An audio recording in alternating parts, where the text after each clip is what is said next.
A teacher. You're going to be just a teacher. My mother-in-law's voice cut through the Thanksgiving dinner like a knife.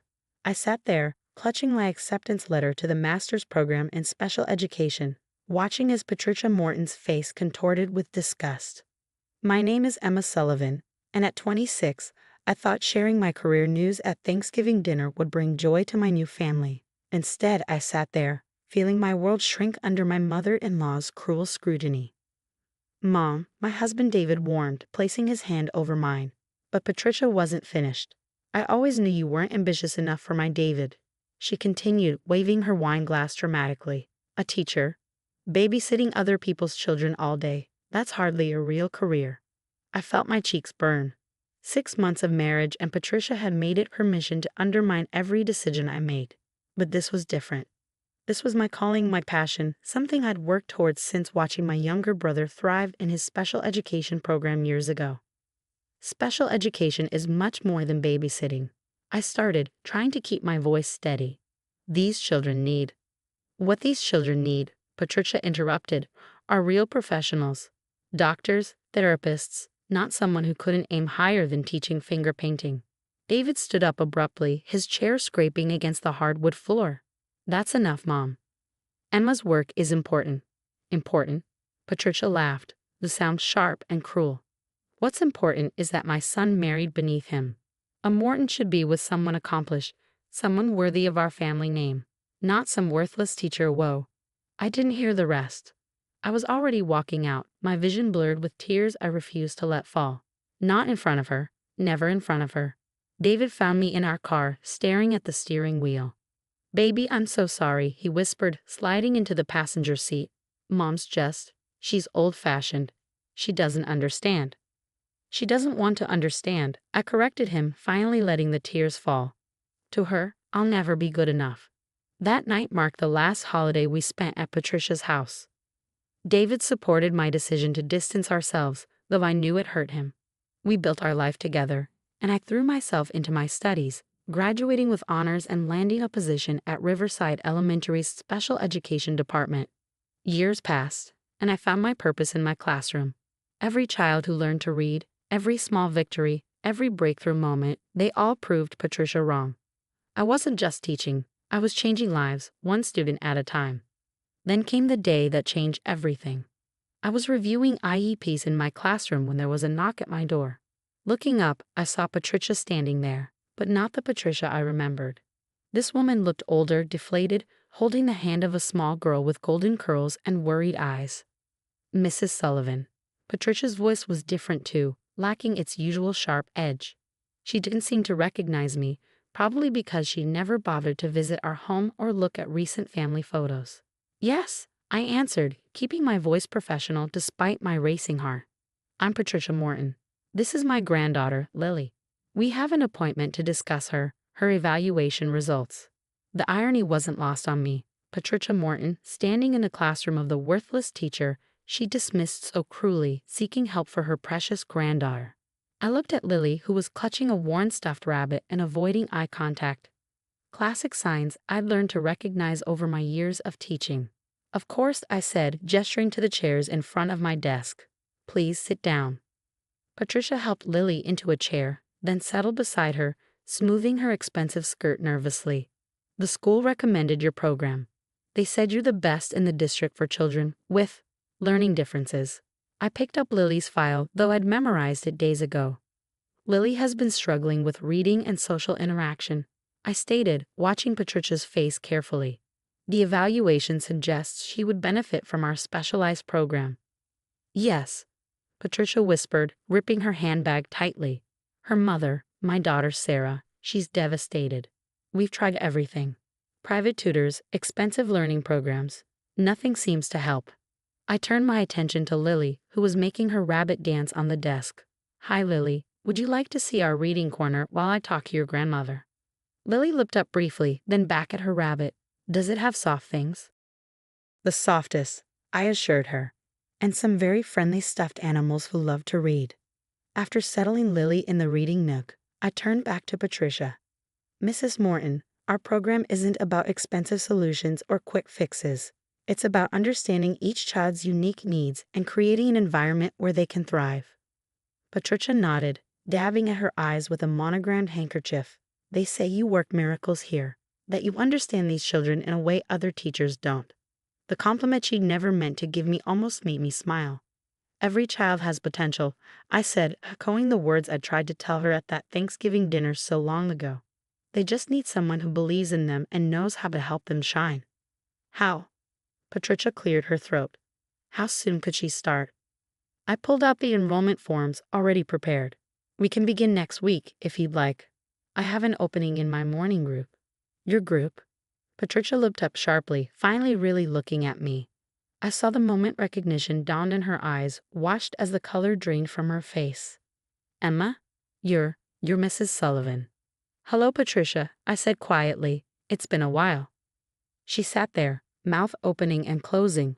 All her previous arrogance evaporated. In its place was something I'd never seen before: desperation and shame. She started, then stopped, looking over at Lily, who was contentedly arranging stuffed animals in the reading corner. I don't know what to say. You don't need to say anything, I replied, pushing the enrollment forms toward her. This isn't about us. It's about Lily. Patricia's hands trembled as she picked up the pen. Does David know? About Lily? No, I said. Student privacy is important in our program. But if you'd like to tell him, that's your choice.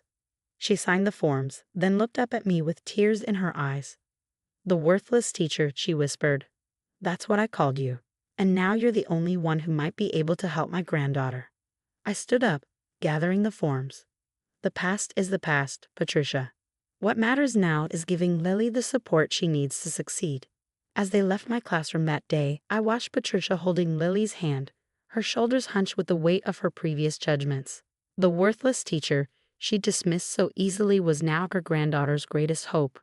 And this was just the beginning.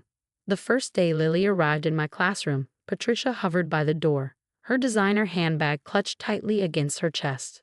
Gone was the imperious woman who'd belittled my career choice. In her place stood a grandmother watching her precious granddaughter with anxious eyes. She likes routine, Patricia whispered, as if sharing state secrets. And her rabbit, Mr. Hoppy, he helps her feel safe. Mr. Hoppy is welcome in our classroom, I assured her, watching Lily explore our sensory corner. We understand the importance of comfort objects.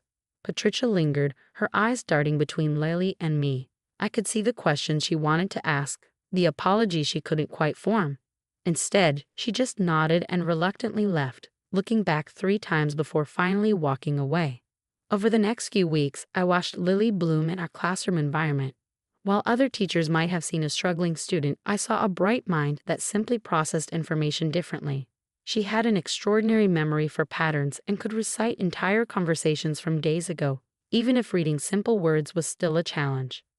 One morning, during our shared reading time, I noticed Lily particularly engaged with a story about a family of rabbits. Her eyes lit up as she pointed to different words, trying to sound them out. It was the most interaction she'd shown with text since joining our class. That afternoon, I created a personalized reading program for her, incorporating her love of rabbits into phonics lessons. It was exactly the kind of worthless work Patricia had once mocked, tailoring education to meet a child's specific needs and interests. The daily pickup routine became an unexpected window into Patricia's transformation. Each afternoon, she'd arrive early, watching through the classroom window as Lily participated in our end-of-day activities. I'd catch glimpses of her expression, wonder, regret, and something that looked remarkably like respect. She's different here, Patricia said one afternoon as we waited for Lily to gather her things. At her old school, she'd hide under tables, refuse to participate. But here she feels understood. I completed her thought. We celebrate differences in this classroom, Patricia. Every child has their own path to success. She turned to me then, her eyes glistening. I was wrong about you, Emma. About teaching. About everything. Before I could respond, Lily bounded over, proudly holding up a paper with carefully traced letters. Look, Grandma. I wrote rabbit all by myself. Patricia's face lit up with genuine joy, not the social facade I remember from family gatherings, but real, unfiltered happiness. That's wonderful, sweetheart. Should we show your mother? Mrs. Sullivan helped me, Lily announced, beaming. She says I'm smart in my own special way. I watched Patricia's face crumple slightly at those words. Words that challenge everything she once believed about worth and success. She pulled Lily close, meeting my eyes over her granddaughter's head with a look of profound gratitude. The real breakthrough came during our parent-teacher conference month. Sarah, Lily's mother, attended with Patricia. Sarah had her mother's elegant features but none of her former arrogance. She sat in my classroom, reviewing Lily's progress reports with tears in her eyes.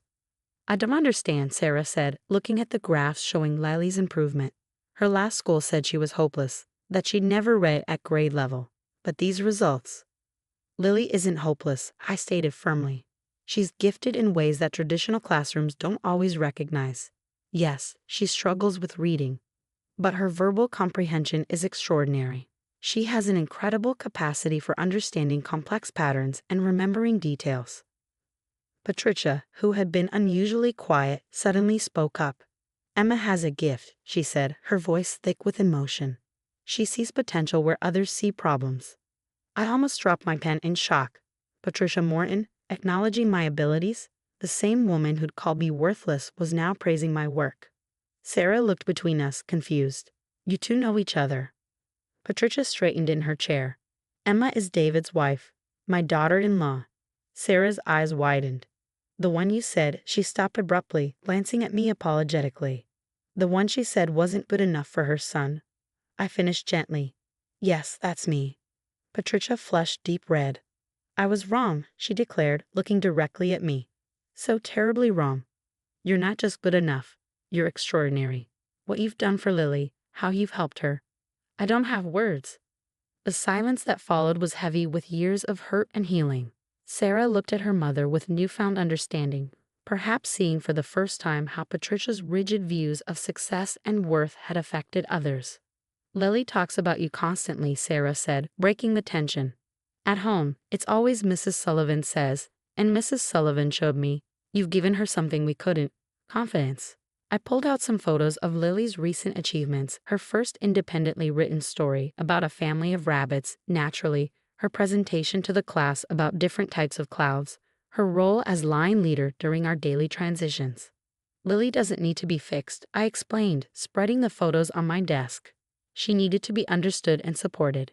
Every child in this classroom has unique challenges and unique gifts. My job is to help them recognize both. Patricia picked up a photo of Lily reading to her classmates, Mr. Hoppy propped beside her.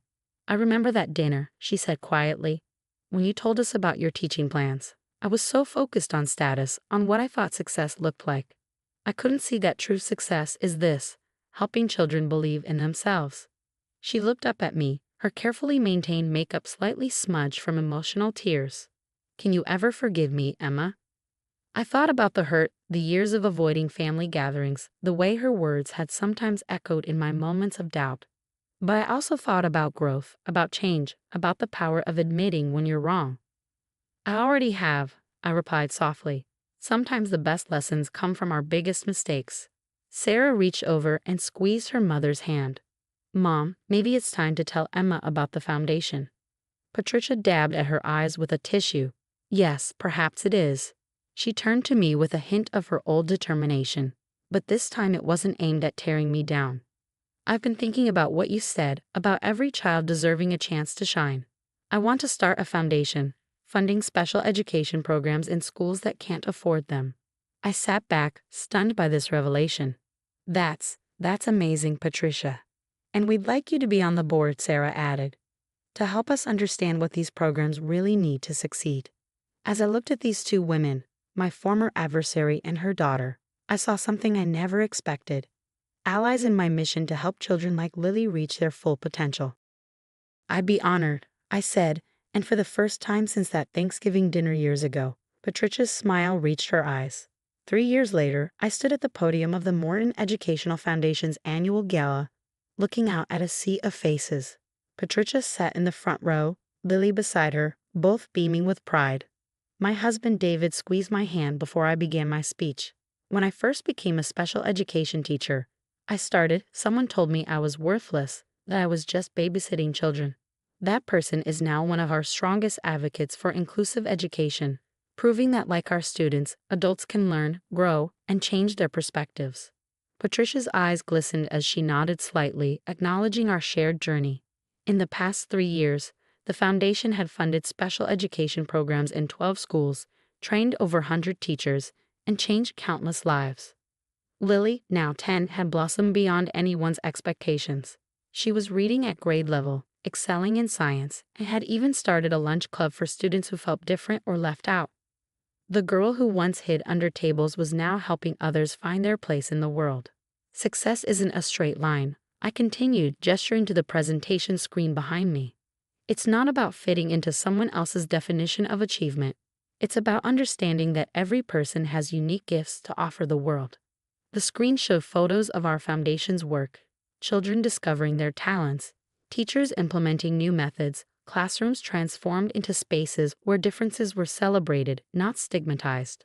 Among them was a picture of Lily's first public speaking event, where she'd addressed the school board about the importance of understanding different learning styles. 3 years ago, we started with one classroom and one vision. Today, we're changing the face of special education across the state. But more importantly, we're changing mindsets. After the speech, during the reception, Patricia pulled me aside. She'd aged gracefully, her silver hair elegant, her posture still regal. But her eyes had softened over the years. I heard from the Collins School today, she said, excitement in her voice. They want to implement our program next semester. Can you believe we're expanding to our 13th school already? I smiled, remembering how this woman had once thought teaching was beneath her family's dignity. Now she spoke about educational programs with the same passion she'd once reserved for social status. Did you tell them about our new training module? I asked, watching her eyes light up. Of course. Sarah's already scheduled to conduct the first workshop. She's amazing with the teachers, must run in the family. She winked at me, including me in that family circle without hesitation. Sarah had surprised everyone by leaving her corporate job to become a special education advocate. She discovered her calling while helping with the foundation, saying she wanted to prevent other parents from feeling as lost as she once had. David joined us, wrapping an arm around my waist. Mom's already planning the next fundraiser, he told me. Something about a sensory-friendly gala for the kids this time.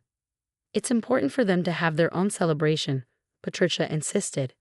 These children work twice as hard to achieve their goals. They deserve recognition. Just then, Lily approached with her latest report card. Grandma, Mrs. Wilson said I got the highest score in science. And look, my reading comprehension is above grade level now. Patricia hugged her granddaughter, looking at me over Lily's head. Of course you did, sweetheart. You're extraordinary, just like your Aunt Emma always said. The way Patricia now said Aunt Emma, with pride and affection, still caught me off guard sometimes. The transformation in our relationship had been as remarkable as Lily's academic progress. Later that evening, as the gala wound down, I found myself in a quiet corner with Sarah. She was reviewing applications from schools hoping to join our program. Sometimes I can't believe how much has changed, she mused. Mom used to measure everything in terms of social status and traditional success. Now she's passionate about learning differences and inclusive education. You did that, Emma. You changed her whole worldview. I shook my head. Lily did that. She showed Patricia that success comes in many forms. But you showed her how to see it, Sarah insisted. That Thanksgiving dinner, Mom told me what she said to you. She carries that shame still, uses it to fuel her dedication to the foundation. I watched Patricia across the room, surrounded by teachers eager to discuss new teaching methods. She was in her element now, but not in the superficial way she'd once been at her country club gatherings. This was genuine passion, born from real understanding and growth. Your mother once told me I wasn't worthy of the Morton name, I told Sarah. Now she's helping me create a legacy that will carry that name forward in ways none of us imagined. The foundation's impact had extended far beyond our initial hopes. We'd started support groups for parents, mentoring programs for teachers, and even a summer camp where children with different learning styles could explore their interests without pressure. Lily had been instrumental in designing the camp programs, insisting that every activity be accessible to all participants. Everyone deserves to feel special, she declared during the planning meeting, sounding so much like a teacher she'd announced she wanted to become. David found me as the last guests were leaving. "Ready to go home, Mrs. Sullivan Morton?" he asked, using the name I finally felt worthy of claiming. "Almost," I said, watching Patricia say goodbye to the board members. "I just need a moment." I approached my mother-in-law, who turned to me with warm eyes. "Emma, dear, the speech was perfect. You always know exactly what to say." "I learned from the best," I replied. "You taught me that it's never too late to change your story." Patricia took my hands in hers. "Do you know what the ladies at the country club say now? They say, Patricia Morton. Oh, her daughter-in-law is that brilliant educator revolutionizing special education. They've forgotten all about our social status because they're too busy asking how to get their grandchildren into our programs." We both laughed, remembering how important those opinions had once been to her. "I was so wrong about you," she said, not for the first time, but with renewed conviction. "You weren't just becoming a teacher. You were becoming a force for change." As we walked out together, Lily skipping ahead with David, I thought about that Thanksgiving dinner years ago. The tears I'd shed, the pain of rejection, the determination to prove my worth. It had all led to this moment. Patricia must have been thinking the same thing. "You know," she said softly, "sometimes the most worthless things turn out to be priceless. You taught me that, Emma. You taught me so much." Looking at my family, David, Lily, Sarah, and yes, Patricia, I realized that success really does come in many forms. Sometimes it looks like a child reading their first word. Sometimes it looks like a reformed mother-in-law championing the very cause she once dismissed. And sometimes it looks like forgiveness, growth, and a family redefined by love and understanding. "We all did," I replied, squeezing her hand. "We all did."